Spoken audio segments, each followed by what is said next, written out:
नमो अरहन्ताणं नमो सिद्धाणं नमो आयर्याणं नमो उवज्जायाणं नमो लोये सवसाहुरम्। हम्म। हम लोग स्वाध्याय कर रहे हैं चर्चा चैतन्य की। और कल से अपनी चर्चा शुरू हुई है, चर्चा क्रमांक 11। 11। हाँ जी। है ना। यहाँ पे बात आ रही है कि ज्ञान और श्रद्धा की पर्याय एक साथ किस तरह काम करते हैं। है ना। तो नेक्स्ट पेज पे देखेंगे। इतनी बात अपनी हो गई थी। देखो अब बोल्ड लेटर्स में लिखा, जब ऐसा होता है तो ज्ञान उस शुद्धात्मा के चिंतन में लग जाता है तो उधर जो मिथ्यात्व दशा होती है, मिथ्यात्व की पर्याय वो ढीली पड़ती है ना। जैसे जैसे ज्ञान अपने स्वरूप को समझता हाँ जी। है ना, हम्म। तो श्रद्धा की पर्याय में जो तीव्र तीव्र मोह है वो मंद मोह रूप कन्वर्ट होता है। हाँ जी। अब तीव्र मोह मंद मोह मतलब क्या। तीव्रता से लगता है मैं तो शरीर ही हूँ। है ना। अब ऐसा निर्णय बनता है तो लगता है नहीं, हाँ सही बात है, मैं तो ज्ञान स्वरूप हूँ। तो जब वो ज्ञान स्वरूप स्वीकार करता है अभी निर्णयात्मक भूमिका में, तो उसका मोह क्या होता है, ढीला पड़ता है, ये कहना चाहते हैं। ठीक है। विपरीत मान्यता होती है वो कमजोर होती है। विपरीत मान्यता क्या होती है, कमजोर होती है। ऐसा मिथ- मिथ्या तो गलत है थोड़ा। मान, हाँ मिथ्या तो गलता है। हम्म। माने उसमें ऐसा नहीं है कि थोड़ा मिथ्या टूट गया थोड़ा रह गया। ऐसी स्थिति दर्शन और ज्ञान में नहीं होती। ज्ञान या तो अज्ञान रूप रहे या सम्यक ज्ञान रूप रहे। इसी तरह मिथ्यात्व में भी मिथ्या श्रद्धा, मिथ्या दर्शन या सम्यक दर्शन, ये दो ही विकल्प होते हैं, आदि आदि नहीं होती। हाँ है जी। ना। वो हाँ गल जी। रहा है और टूटेगा, सम्यक श्रद्धा होगी। हाँ ऐसा। जी। हम्म। जब ज्ञान ने बड़ी महिमा पूर्वक शुद्धात्मा की चर्चा, उसके वैभव की चर्चा सुनी कि तू वैभवशाली तत्व है, ऐसा सुनते ही जिसे अपने वैभव की महिमा आवे, जो अनंत गुणों की संपत्ति है उसे आत्मा का वैभव कहते हैं। गुण एक वैभव की तरह ही होता है। किसी व्यक्ति को जगत की सारी कलाएं नहीं होती, लेकिन एक कला होती है, उसमें वो निपुण होता है, तो उसे ऐसा काफी अहम बल्कि अहंकार लोक में होता है कि मेरी जैसी विद्या किसी दूसरे के पास नहीं है। हाँ जी। लौकिक में।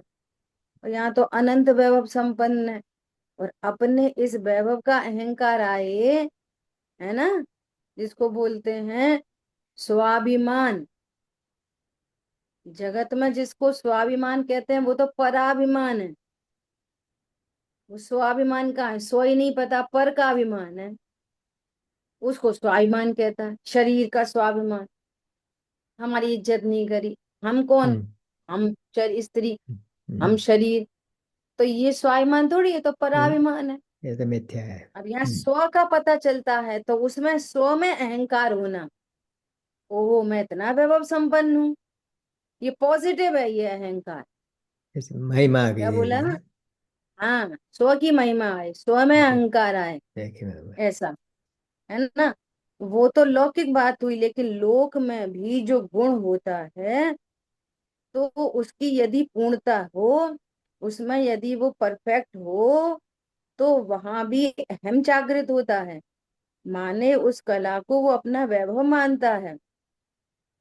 उसी तरह ये तो लोकोत्तर मार्ग में जब आत्मा की गुण संपत्ति अर्थात उसके वैभव की बात गुरु से सुनता है कि तू वर्तमान में ही संपूर्ण है, और तुझे किसी की सहायता या किसी के सहयोग की आवश्यकता नहीं है, तू स्वयं ही इतना पूरा है कि तुझ में वर्तमान में भी जरा भी कमी नहीं है, तू अच्छा। शुद्ध चैतन्य तत्व है।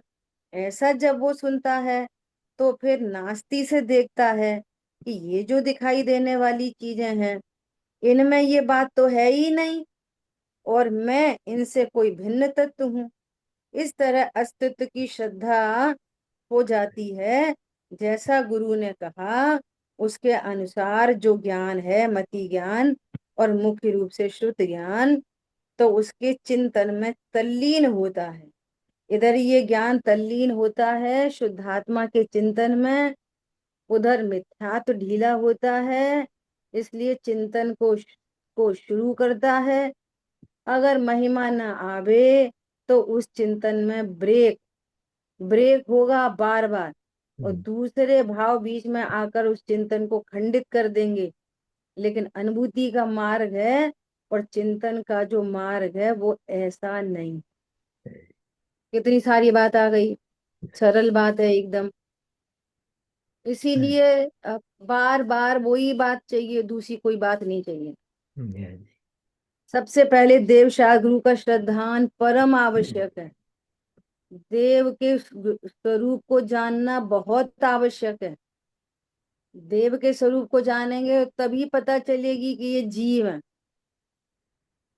और कैसा जीव कि जहाँ पूर्ण ज्ञान है और पूर्ण सुख है। समझ में आ रही है बात? हाँ, और सही। पूर्ण ज्ञान, पूर्ण सुख और पूर्ण वीतरागी जो कहेंगे वो परम सत्य कहेंगे। तो छह द्रव्य सात तत्वों का निर्णय बनेगा। हम्म, फिर भेद ज्ञान करेगा, फिर आत्मा का क्या स्वरूप है, मेरा क्या स्वरूप है, मेरा क्या स्वरूप है। ओहो, मैं ऐसा वैभव संपन्न वस्तु हूँ। ये तो सब कहने की बात है, लौकिक की बातें हैं। क्या लौकिक में कहेंगे, क्या कहेंगे, मुझे किसी की जरूरत नहीं। हम्म, शरीर देखेंगे अपने को तो अरे मुझे तो जरूरत है, बुढ़ापे में तो बच्चों की जरूरत है, बुढ़ापे में तो कोई केयर टेकर की जरूरत है। अब ये उसका एकदम ओपोजिट बात बनती है। और आत्मा को किसी की जरूरत नहीं। जरूरत नहीं मतलब कोई हेल्प कर ही नहीं सकता। अमूर्तिक आत्मा की कौन हेल्प करेगा? अमूर्तिक आत्मा की हेल्प कैसे होगी? बात तो समझ में आए कि कैसे हेल्प होगी। और तूने शरीर की हेल्प को अपनी हेल्प मानी, तो शरीर की हेल्प कोई कर भी दे, मान के चलो वैसा पुण्य का उदय चाहिए, उसमें भी पुण्य का उदय चाहिए। कोई कर नहीं सकता। जिसको शरीर की हेल्प कहते हैं उसमें भी उस जाति का पुण्य का उदय चाहिए। बच्चों को दोष देना एकदम व्यर्थ बात है। हमारे बच्चे तो ऐसे दुष्ट निकले, ये तो कछु इनने हमारा ध्यान ही नहीं रखा, इनने तो सारी संपत्ति ले ली, हमारा तो ध्यान ही नहीं रखा। भाई साहब, तुमने ही सब उनको सही समय पे सही शिक्षा नहीं दी। आपने ही उनको ये सिखाया कि बाप बड़ा ना भैया, सबसे बड़ा रुपया। आपने ही ऐसे शिक्षित किया, तो वही फल तुम्हारे लिए आ रहे हैं, उसमें क्या है? एकांत नहीं है। समझ में आ रही है बात? तो अच्छा, अब कोई शरीर की हेल्प कर भी दे, समय पे दवा दे दे, समय पे पानी पिला दे, समय पे हाथ पैर दबा दे, और ज्ञान में चल रहा है अज्ञान मोह राग द्वेष, तो उस अज्ञान मोह राग द्वेष से शरीर की सेवा से क्या बनेगा बोलो? अब अज्ञान को कौन मिटा देगा? यदि बच्चे हाथ पैर दबाएं, सही समय पे दवाई आदि दे दें, तो सम्यक ज्ञान कौन सा बच्चा करा देगा तुमको? पॉइंट पकड़ में आ रहा है? और मिथ्यात्रय लेके जाओगे पर भव में, और इधर सेवा होती रहेगी, और उधर मिथ्यात्रय ले जाओगे, तो सेवा होते होते पता चला त्रियंश में चले गए। तो सेवा थोड़ी स्वर्ग में ले जाएगी, सेवा थोड़ी मोक्ष पहुंचा देगी। भैया हमारे बच्चों ने तो बहुत सेवा की, हमें तो बिल्कुल ऐसा लग रहा था इधर ही मोक्ष है, तो इधर ही मोक्ष समझ के चले गए। अपने ही लेट गटर में कीड़ा बन गए। समझ में आ रही है? बहुत खतरनाक बात। अब यहाँ पे ये जो बात चलती है ना कि तेरी तेरी सहायता कोई कर नहीं सकता, तू अपने में पूरा है। अब इसका भाव चाहिए। सब पढ़ते हैं अपन सब कि तू परिपूर्ण है। परिपूर्ण मतलब मैं द्रव्य गुण पर्याय से पूरी वस्तु हूँ। मैं अमूर्तिक वस्तु हूँ। अपने को अधूरा जाने तो भी ये आत्मा कैरी फॉरवर्ड होती है। न किसी ने जन्म दिया, न कोई नाश कर सकता है, इसलिए पूरा है। क्या बोला? पूरा क्यों है? न किसी से जन्मा हूं, न कोई मेरा नाश कर सकता। आयु कर्म से मैं नहीं मरूंगा, इसलिए मैं पूरा हूं। और मुझे किसी की सहायता की जरूरत नहीं। मतलब यदि मैं तत्व ज्ञान करूंगा कि मैं अजर अमर अविनाशी हूं और ये देह छूटेगी, तो छूटे, मुझे किसकी सहायता की जरूरत है? देह छूटेगी तो छूटेगी। समझ में आ रही है? पूरा और सहायता की जरूरत नहीं। मेरी पर्याय में कौन सहायता करेगा? बताओ। परिणाम शांत रहें। मृत्यु के काल पर परिणाम शांत रहें, तो हम्म। इस बात में मेरी कौन हेल्प करेगा? परिणाम कैसे? शांत रहने में कौन हेल्प कर देगा? वो कोई नहीं कर सकता, मैं स्वयं करूंगा। अच्छा, कोई कोई हाथ पैर दबा दबा देगा और आपको विकल्प चल रहा है, ओ हमने ऐसा बनाया, ऐसा घर बनाया, सब छूटा जा रहा है, सब छूटा जा रहा है, पता नहीं कहाँ जाके गिरूंगा, कहाँ जाके मरूंगा। कौन हेल्प करेगा इन परिणामों के लिए? बोलो। देह छूट रही है, संयोग छूट रहे हैं, घर मकान छूट रहा है, गाड़ी बंगले छूट रहे हैं, एक साथ छूटेगा सब। देखो, एक गाड़ी डैमेज हो गई, हम्म। एक्सीडेंट हो गया, गाड़ी डैमेज हो गई, तो एक गाड़ी के डैमेज होने का दुख कितने दिन तक रहता है? एक गाड़ी। और यहाँ पे एक। सब एक साथ छूटेगा, उसका दुख कितना होएगा? हम्म। एक चीज के, एक चप्पल खो जाए, नई खरीद के लाए, चप्पल खो जाए, देखो। एक चप्पल, तो कितना दुख। अरे आज ही नई खरीद के लाए, अरे चोरी चली गई, चोरी चली गई। एक चप्पल का इतना दुख। और पूरा परिचेतन अचेतन सब कुछ छूटेगा वन टाइम में, हम्म। तब कितना दुख। बोलो। अज्ञानी को समझ में आ अनंत रही है बात? दुख। अपने हित, अभी हित हित की बात करो ना, तो हम्म। अभी अपने हित के लिए तैयार नहीं।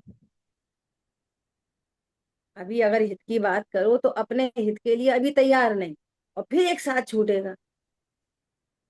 और फिर अति संक्लेश भावते मर्यो, हम्म। घोर शुभ्र सागर में पड़े। तो कौन हेल्प करे? कोई सहाय नहीं। सब कोई कर सकता नहीं कोई ये। सहायता।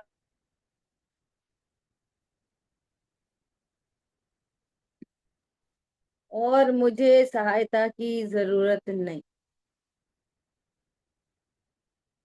और मैं कैसा हूं? अपने पूरे वैभव संपन्न हूँ। संपूर्ण वैभव संपन्न हूँ। और वैभव के नाम पे दिखाई दे हीरे जवाहरात, गाड़ी घोड़ा बंगला, बच्चे बच्चे। समझ में आई बात? वो वैभव संपन्न नहीं। आत्मा के अनंत गुण, मेरे में वो शक्ति है, मेरे में वो शक्ति है कि पर्याय की पामरता को मिटा दे। मेरे में वो शक्ति है कि पर्याय की प्रभुता उत्पन्न करा दे। अनंत शक्ति संपन्न हूँ। अभी अभी हीन अवस्था से प्रभुता की अवस्था में पहुंचा दे, ऐसे गुण संपन्न मैं अभी हूँ। समझ में आ रही है बात? पंडित साहब कितनी सुंदर सुंदर रचना है। मम भाव भाव शक्ति, मेरे में भाव भाव शक्ति है, जो अभी जो पामरता है ना, उसको मेट देगी। और अभाव भाव शक्ति प्रभुता पे विकास देगी। इसका नाम है मैं वैभव संपन्न हूँ। मैं ऐसा वैभव संपन्न हूँ, इसलिए मुझे पामरता की भी चिंता नहीं। मैं इतना वैभव संपन्न हूँ कि मुझे प्रभुता की वांछा नहीं। वो सब काम होगा। भाई साहब जिसके उदाहरण देते हैं, क्या देते हैं? कि बच्चा छोटा सा जन्मा है, वो संपूर्ण वैभव संपन्न है, अभी तो उसको कुछ भी अक्कल नहीं है। कहीं पे सुसु पोटी वॉमिट कुछ भी कर देता है, ना खा पी अपने हाथ से चलता, ना अपने हाथ से खाता ना पीता। लेकिन कितना वैभव संपन्न है कि ये बड़ा होगा, राजा बनेगा। समझ में आ रही है, पूरे राज्य को चलाएगा। तो उसकी जो पामरता है वो मिट जाएगी कि नहीं मिट जाएगी, कि मम्मी पापा मिलके मिटाते हैं? बोलो। मिटती है। वो बालकपन अबोधपन मिटता है कि मिटाया जाता है? स्वयं स्वयं मिटता है। मिटता है। समझदारी आती है कि लानी पड़ती है आर्टिफिशियली? नहीं, आती है, स्वयं आती है। आती है।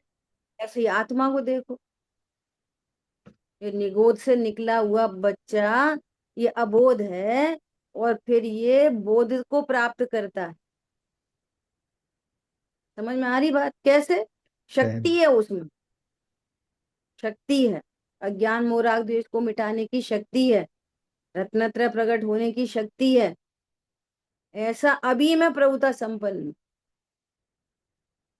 खुशी ये मनाते हैं घर में बच्चा हुआ, ये दुख नहीं मनाते। इसको तो बिल्कुल अक्कल नहीं है, कैसा हुआ? ऐसा दुख मनाता है कोई? कितना परेशान करता है, कितना काम बढ़ जाता है, तो भी प्रसन्नता रहती है। वो कौन किस बल पे? ये समझना, इसका नाम है मैं परिपूर्ण हूँ। इसका नाम है मुझे किसी की जरूरत नहीं। अब मूर्तिक को नहीं देखो, अमूर्तिक को देखो, निर्णय करो। ख्याल में आई बात? हाँ जी। ऐसा विचार न भी चले, देखो, तो वही बात आती है, विचार तो करना पड़ेगा, चिंतन तो करना पड़ेगा, विचार तो करना पड़ेगा। विचार न भी चले और उपयोग किसी अन्य पदार्थ की ओर भी हो। सुनो बहुत ध्यान से, देखो यहाँ लिखा है, आंखें गड़ा गड़ा के देखो। चिंतन ना भी चले, विचार ना भी चले, और उपयोग किसी अन्य पदार्थ की ओर भी हो, तो भी एक बार आत्मा की महिमा हृदय में बैठ जाए तो अनवरत रूप से चलती है। बोलो।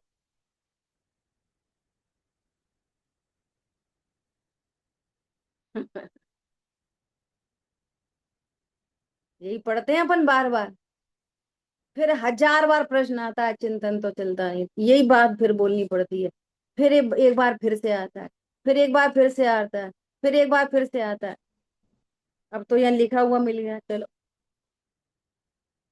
चिंतन न भी चले और उपयोग में 6 दिन तक चिंतन नहीं चले, तो भी एक बार जिसका निर्णय किया जाता है वो बस जाता है, निर्णय होता है वन टाइम। हम्म।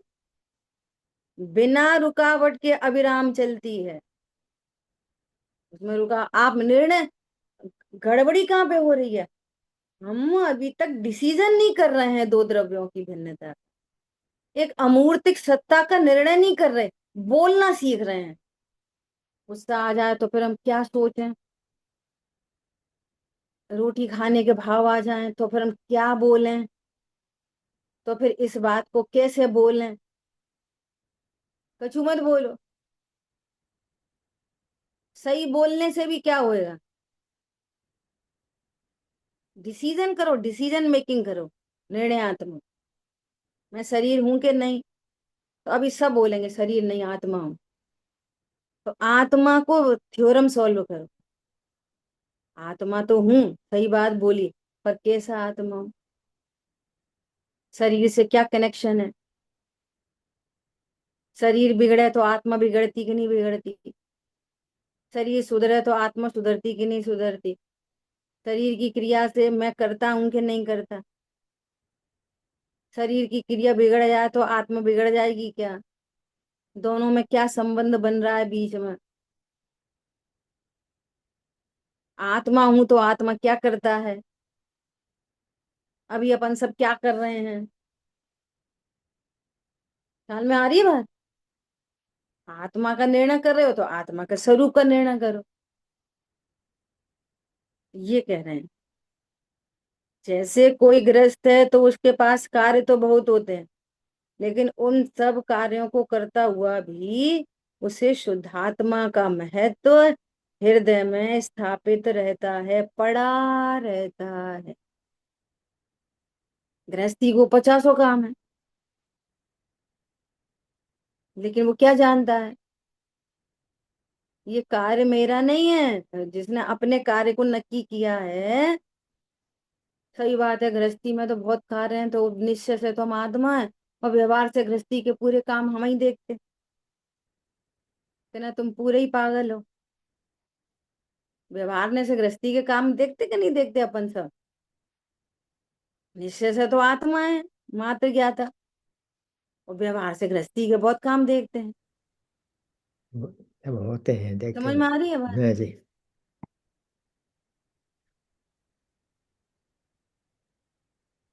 लोक में भी ये बात बिल्कुल कार्यान्वित होती है, चरित्रार्थ होती है, कि जैसे अपना कोई इकलौता बच्चा हो। अब देखो कितनी मजबूरी है उस अमूर्तिक आत्मा को बताने के लिए लौकिक एग्जाम्पल दिए जाए ना।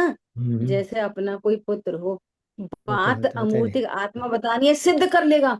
हाँ, अपना बेटा देखने लगेगा, अपना पुत्र, और फिर हो गया मिथ्यात्व। तो वही बात चल रही है मिथ्यात्व को तोड़ने की, और यहाँ अपना पुत्र हो तो अपना पुत्र याद आ जाएगा तुरंत। मिथ्यात्व बढ़ जाएगा। जिनवाणी पढ़ते पढ़ते मिथ्यात्व का पोषण, हम्म। वे दृष्टांत दे रहे हैं समझने के लिए, हम्म। और इसको पुत्र समझ में आ जाएगी। समझ में आ रही है बात? हाँ जी। जैसा कोई अपना पुत्र हो, अपना पुत्र, यहाँ कह रहे तू अमूर्ति का आत्मा, वो एग्जाम्पल है। तू देह नहीं, तेरा पुत्र कहाँ से आया? हम्म। मेरा पुत्र, और फिर मेरे अनुसार परिणमे। मेरा पुत्र कैसा परिणमन करना चाहिए? मेरी मेरे आज्ञा अनुसार। है। प्रश्न है कि क्यों परिणमन करे तुम्हारे अनुसार?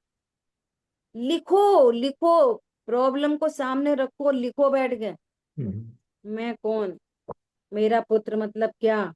वो मेरे अनुकूल नहीं चले तो समस्या बोलो, मेरे प्रतिकूल चले तो समस्या बोलो। जो समस्या आपको समझ में आ रही है, ये ज्ञान स्वरूप है कि मिथ्यात्व है? मिथ्यात्व। तो हम उसको सुधारने के चक्कर में मरण का काम कर रहे हैं कि सम्यक्त्व का काम कर रहे हैं? मरण कहेगा। वो विपरीत चले, एनी प्रॉब्लम, कोई प्रॉब्लम। ज्ञान में तो झलक ही तो रहा है वो उसकी। और ये तो हम अपनी भाषा में बोल रहे हैं मिथ्यात्व में कि प्रतिकूल। वो प्रतिकूल परिणमन कर रहा है कि अपनी योग्यता प्रमाण परिणमन कर रहा है? उसकी योग्यता यही है कि अदली बदली जा सकती है, और उसकी योग्यता बिगड़ी हो तो हमारा कोई नुकसान है कि न्यारा जान के फायदा है? सोचो। भाऊ हमारे अनुसार नहीं परिणमन करें तो समस्या बोलो। सहज ज्ञाता दृष्टा है कि अनुसार परिणमे तो तब ज्ञाता दृष्टा है? हम ज्ञाता दृष्टा तब हैं कि जब कोई हमारे अनुसार काम करे, तभी तो रहेंगे सहज ज्ञाता। अब वो उल्टे काम करे तो सहज ज्ञाता कैसे रहेंगे? अब कैसे रहेंगे सहज ज्ञाता? तो हमारे सहज ज्ञाता के लिए पूरा विश्व सुधरे, तब हम सहज ज्ञाता। पॉइंट पकड़ में आ रहा है? ये अनंत पुरुषार्थ का काम है ये, इसलिए अनंत पुरुषार्थ है। जैसे ही उधर से सुख दुख लगे ना, तो भेद ज्ञान उधर ना, तुरंत लौट के आओ इधर। अरे मुझे क्या हानि है? शरीर देखोगे, हानि ही हानि दिखेगी, और अमूर्तिक आत्मा का निर्णय करोगे तो कोई हानि नहीं। मिथ्यात्व पकड़ में आ जाएगा, अरे ये तो मिथ्यात्व है। नहीं नहीं, सब मिथ्यात्व नहीं चाहिए, मुझे अब भवों में नहीं रुलना। मैं तो ज्ञान स्वरूप हूँ। ये परद्रव्य मेरे ज्ञान में झलक रहे हैं मात्र, और ये झलकन भी ज्ञायक है। ज्ञान में कोई गे नहीं, गेयाकार नहीं, ज्ञानाकार भी नहीं, बस ज्ञान है। ज्ञान भी क्या है, मैं ज्ञायक हूँ। ख्याल में आ रही है बात? जिनसे हमें कोई लेना देना नहीं, उन्हें तो गे देख लेता है। और जिनसे अपने ज्ञान में लेना देना समझ रखा है ना अज्ञानता में, उसको गे नहीं देख पाता। है तो गे ही वो भी। पॉइंट पकड़ में आ रहा है? क्या बोल रहे हैं?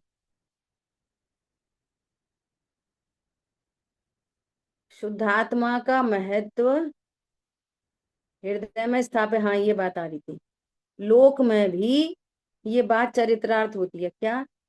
जैसे अपना कोई इकलौता बच्चा, और उसे कोई बड़ा कष्ट साध्य रोग हो जाए, तो हम उसे हॉस्पिटल में प्रविष्ट कर देते, और बड़े चिंतित रहते कि बीमारी बड़ी भयंकर है, मिटेगी अथवा नहीं। तो जो चिंता है हमारे हृदय में बैठ गई, हम और काम भी करते हैं, खाते भी हैं, पीते भी हैं, अन्य लोगों से बातचीत भी करते हैं, सब कुछ करते हैं, और ये सारा काम करते हुए भी भय तो रहता है ऊपर ही ऊपर, और भीतर वो स्थायी चिंता बैठी रहती है। जैसे रात को सोए, किंचित थोड़ी नींद आवे, तो जागते ही हॉस्पिटल याद आता है, अथवा वो बच्चे का बिस्तर याद आता है। एग्जाम्पल दे दिया ऐसा, है ना? इसी तरह जैसे खाते उठते पीते बच्चे की चिंता रहती है ना? ऐसा नेगेटिव था, उन्होंने वो दे दिया। पॉजिटिव में कर लो, तो वो बात आई थी गाड़ी खरीदी, तो खाते उठते बैठते गाड़ी की गुड फीलिंग आती रहती है। ऐसे थोड़ी बार बार याद करते। दोनों बातें एक ही है। ठीक है। अब ये ऐसा लगे कितना कष्टकारी है कि बच्चे को इतनी तकलीफ हो जाए, तो बताओ कितना मुश्किल है। बच्चे को हो जाए तो मुश्किल है, और मैं ज्ञान स्वरूप हूं तो कोई मुश्किल नहीं। क्या बोला? बच्चे को हो जाए तो बहुत मुश्किल ही मुश्किल है, और मैं परिपूर्ण स्वरूप हूँ तो कितनी मुश्किल है। मुश्किल होगी तो अप्रत्याख्यान होगी, अनंतानुबंधी नहीं होगी, जो अनंत बंध का हेतु नहीं बनेगी। समझ में आ रही है बात? ये कह रहे हैं। इसी तरह जैसे आचार्य ने इसके लिए जो 6 महीने का समय दिया अधिकतम, वो बिना ब्रेक, विराम वाला दिया है। अविराम, अविराम उसकी महिमा माने सर्वोच्च महिमा, सर्वोत्कृष्ट महिमा शुद्धात्मा की। जगत में जितने पदार्थ हैं उनकी अपेक्षा सर्वोत्कृष्ट और सर्वोच्च महिमा शुद्धात्मा की हो, और अन्य की जरा भी किसी और की महिमा न आए न हो। माने, अन्य माने उस शुद्धात्मा से अनमेल जितने भाव हैं, अपनी विकारी पर्याय पुण्य और पाप हो, अथवा अपनी निर्विकारी पर्याय सिद्ध दशा तक हो, उसके अतिरिक्त कर्माधिक और जगत के अन्य पदार्थ, उन सब की रंच मात्र भी महिमा न हो, तो वो सिर्फ ज्ञेय तत्व जैसे हों, ज्ञेय ही हों, जैसे हों, माने वो सारे के सारे ज्ञेय कोटि में चले जाएं, और एकमात्र उपादेय अर्थात अहम की कोटि में शुद्ध आत्मा ही रहे। इस तरह की महिमा में चिंतन धारा जब चलती है, तो उसमें 6 महीने तो अंतिम सीमा दी है आचार्य ने, अन्यथा वो तो हम अब भी कर सकते हैं, अभी भी हो सकता है। अब देखो हमें इतनी महिमा है कि नहीं। क्या बोला? हमको अपनी खुद की इतनी महिमा है कि नहीं? आप भले करो पर की महिमा, परंतु पर की महिमा है तो नहीं जगत में, है तो नहीं वास्तव में। कोई एक पर बताओ कि इसकी महिमा बहुत है। शुद्धात्मा से बढ़ के इस चीज की 20 करोड़ का रत्न है। 20 करोड़ का एक रत्न, कितनी महिमा उसकी। बोलो। एक दूर। बड़ा क्रिकेट प्लेयर आ जाए, कितनी महिमा। कुछ भी नहीं, कल चला हम्म। जाएगा। हम्म, समझ में आ रही है बात। वो 20 करोड़ का रत्न किस काम आएगा बता। कोई काम का भूख तक नहीं। तो मिटेगी नहीं। राख भूख काम आएगा। लगे तो रत्न खा लो, 20 करोड़ का। पेट में दर्द हो तो रत्न रख लो, 20 करोड़ का। खा लेगा तो मर जबरदस्ती जाएगा। देखते रहो, खुश होते रहो, जबरदस्ती का। कोई। एक पत्थर, और बाद में पता चले कि जी 20 30 करोड़ कुछ नहीं, तुम बेवकूफ बन गए। ये 200 रुपए का पत्थर है। एग्जाम्पल है। तो जीवन भर जो तुमको महिमा रही ना उसकी, वस्तु तो ऐसी की ऐसी बनी रही, उसको 20 करोड़ का समझ रहे कि 200 का निकला। तो जो होल लाइफ जो आपकी झूठी महिमा बनी रही, उसको देख देख के प्रसन्न होते रहे, तो फायदा क्या निकला। कुछ प्रश्न है। भी नहीं, कुछ नहीं। कुछ नहीं। समझ में आई बात। कोई अर्थ नहीं निकला। और चलो 20 करोड़ का ही होए वो तो छूट गया एक दिन, फिर क्या हम्म, हो गया। कोई वैल्यू नहीं अब रही। उसके लक्ष्य से जो कर्म बंधे वो साथ में चले गए, रत्न इधर ही छूट गया। वो 200 करोड़ का हो चाहे 200 रुपए का हो, फर्क क्या पड़ता है। तुम्हारे ज्ञान की मिथ्या कल्पना ही तो है। कल्पना ही लोग तो है वो, बस अकेला दीदी, है क्या उससे। हम्म। ये जो 6 आचार्य ने 6 महीने की अंतिम सीमा दी है, वो मतलब मतलब किस तरह से दी है जैसे। वो तो क्या है, जस्ट मोटिवेशनल बात है। अगर ऐसी सीमाएं होती कहीं दुनिया में, तो 6 6 6 6 महीने में सबके सब सम्यक दृष्टि होके और अपना काम कर ले। हम्म, वो तो मोटिवेशन के लिए कह रहे हैं कि अगर तू 6 महीने भी ऐसा निरंतर अभ्यास करे, तो तेरा हाँ, काम बन सकता या, है। और बनने वालों को 6 महीने की भी जरूरत नहीं पड़े, एक एक ही। महीने में बना लें। हाँ, और कोई हो तो राजा सैनिक जैसे अंतर्मूर्त में काम कर लें, शेर जैसे अंतर्मूर्त में काम कर लें। हम्म, तो वो तो एक कथन की बात है, उसमें कोई खास बात नहीं। पॉइंट पकड़ में दे आ रहा है। हम्म, पंडित साहब की एक रचना में एक लाइन है, इसको दुख देता रहता है, इसका ही भीषण अज्ञान। 24 घंटे इसको दुख देता रहता है, इसका आगे। ही भीषण अज्ञान। और पता है कैसी कंडीशन है।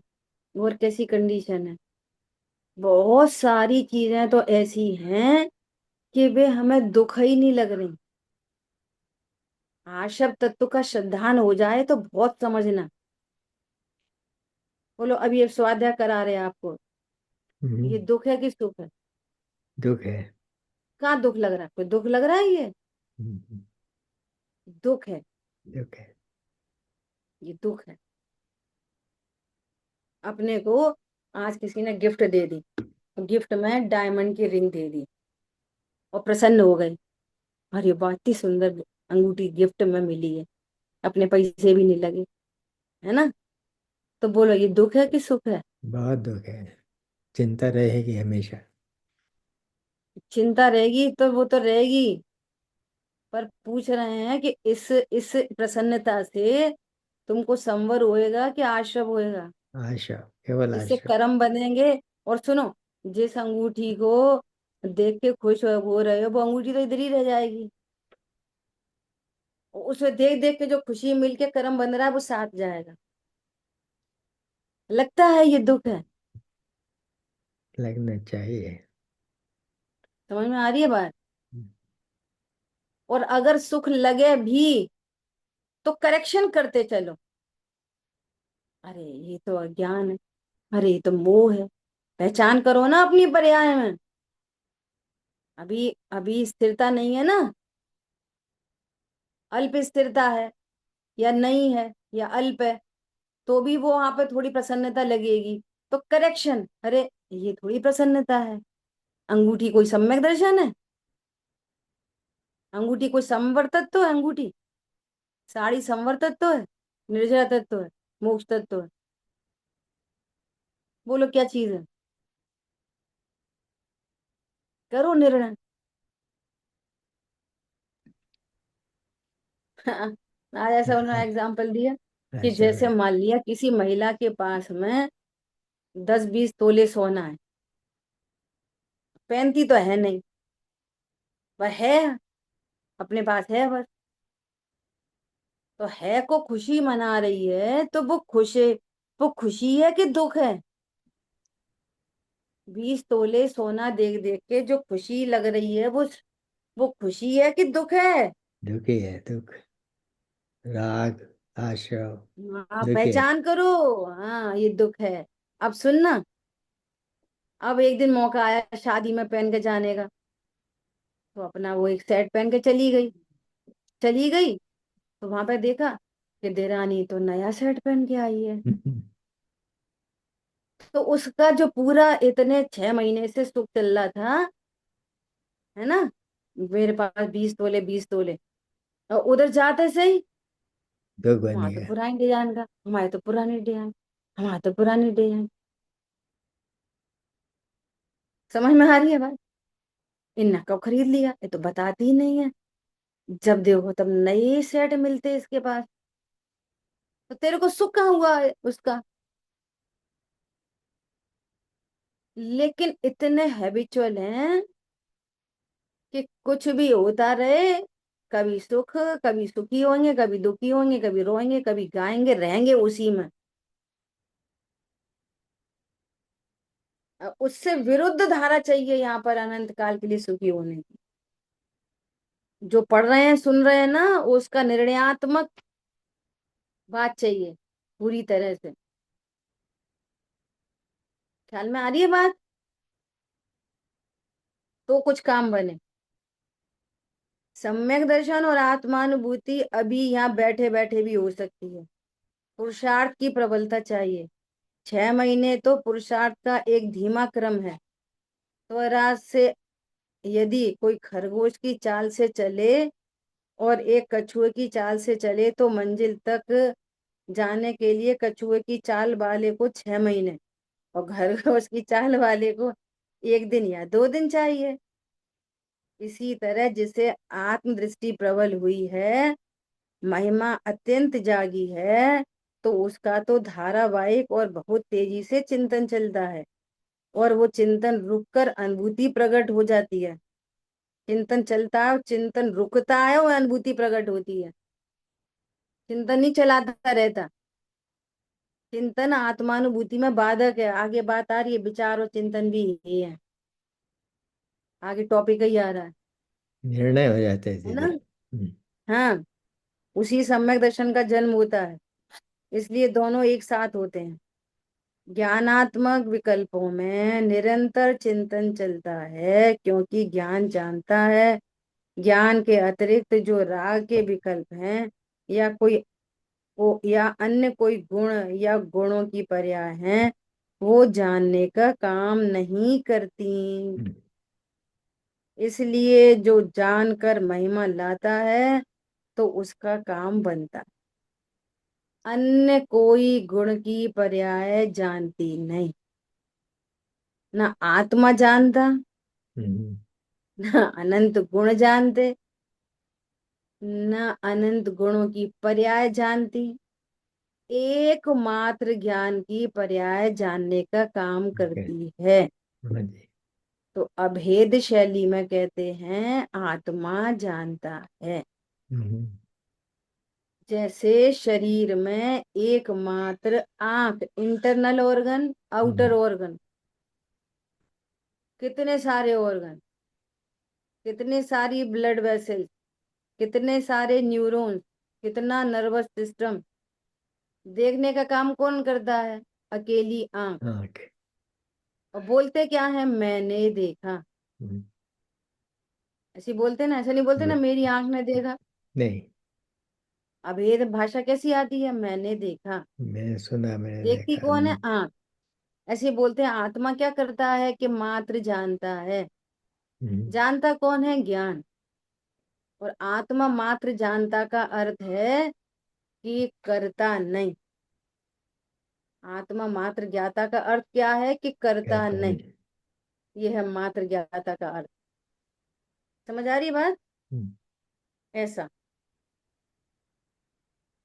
जिसने आत्मा के स्वरूप को ज्ञान में अत्यंत स्पष्ट जाना है, उसको इस तरह का क्रम महिमामय चिंतन का बना। फिर वो प्रायोगिक लब्धि से कर्ण लब्धियां प्रवेश करता है। और कर्ण लब्धि में तो ये निश्चित होता है कि वो आत्मा का अनुभव करेगा ही, करके ही रहेगा और वापस नहीं आएगा। प्रायोगिक तक आकर वापस चला जाता है तो वो अभव्य तक को भी हो जाती है। प्रायोगिक लब्धि तो अभव्य को भी हो जाती है। ठीक है, इतनी बात हम्म, है। चिंतन और विचार भी है। अब इसकी चर्चा अपन कल करेंगे नए टॉपिक पे, ठीक है। आज इधर ही विराम लेते ठीक है दीदी। हैं, मुझे कुछ काम है। ठीक है, ठीक, दो ही ठीक है मिनट जी। बचे हैं। ठीक है दीदी। कोई किसी का प्रश्न है तो पूछ सकते हैं। ठीक है। हाँ, ठीक है दीदी। जिन वाणी के ज्ञान से तुझे लोका लो, तो वाणी मस्तक नमन सदा दे ये तुम तुम लो। लो। बोलिए द्वाशामयी ये जिनवाणी तुम्हारी माता माता की की जय। जय हो। जय जय जिनेन्द्र।